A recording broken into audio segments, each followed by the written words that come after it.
गांव को आत्मनिर्भर बनाने के लिए निकले हुए हैं। और ये गांव जो है बेलहर प्रखंड का श्रीनगर गांव है। इसके बीच में इन्होंने करीब 200 एकड़ भूमि किसानों के बीच में दिया है, जिसमें कि फलदार वृक्ष हैं, तालाब हैं, छोटे छोटे कुंड हैं, ताकि पानी की कमी ना हो। तो दिखाई दे रहा है कि 200 एकड़ का आपका लिखा हुआ था।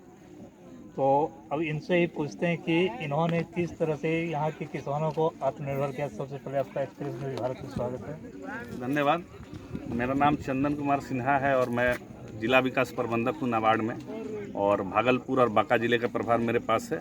ये आदिवासी विकास परियोजना है जो नाबार्ड के समर्थन से इसरंगा पंचायत के मुख्यतः 3-4 गांव में, जिसमें मुख्य श्रीनगर है, उसके अलावा आपको नीमताड़, आपको धरती थान और खैरी खाद, इस तरह से गांव है, लेकिन मुख्य गांव आपको श्रीनगर है। इसमें 500 आदिवासी परिवारों के लिए हमने ये परियोजना 2020 के समय में शुरू की थी और अंततः 2021 से ये परियोजना आगे बढ़ी है। इसमें हम लोग 500 में से 450 परिवार ऐसे हैं जिनके 1-1 एकड़ भूमि इसमें लगी हुई है, और इसमें हम लोग हर एक एकड़ भूमि में 60 फलदार वृक्ष दे रहे हैं।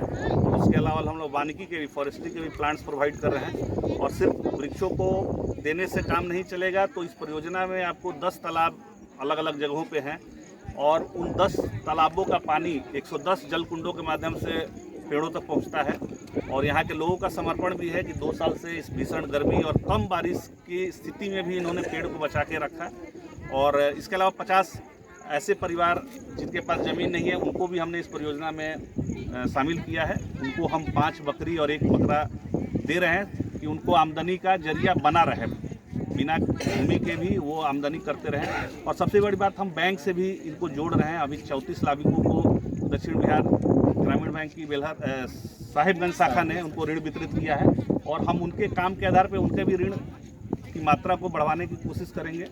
और उसके अलावा हम ये भी कोशिश करेंगे कि वैसे लोग जो अभी ऋण से नहीं जुड़ पाए हैं उनको भी जोड़ा जाए, क्योंकि बैंक का भी हौसला बढ़ेगा अगर काम अच्छा होगा और ऋण का चुकाना सही समय से होगा। तो कुल मिला के हमारी यही परियोजना है। तो ऐसा जब आप यहाँ पे परियोजना को आरंभ किए थे, यहाँ पे तो बहुत कठिनाइयों का सामना करना पड़ा आपको ना। शुरू में जैसे कि मैंने चर्चा की है कि 2020 में मेरा पहला दौरा यहाँ पे हुआ था, और हमारे क्षेत्रीय कार्यालय पटना से भी एक अधिकारी आए थे। तो उस समय जब हमारे पास ये प्रस्ताव आया था और जब हम लोग इस ज़मीन को आके देखे थे, और जो दूर दूर तक अभी जो हरियाली और घास पेड़ दिख रहे थे, वैसा नहीं था। उस समय आपको मिट्टी से ज़्यादा पत्थर ही लाल रंग के दिखते थे, जो आप अभी भी देख सकते हैं दूर में जहाँ वृक्षारोपण नहीं हुआ है।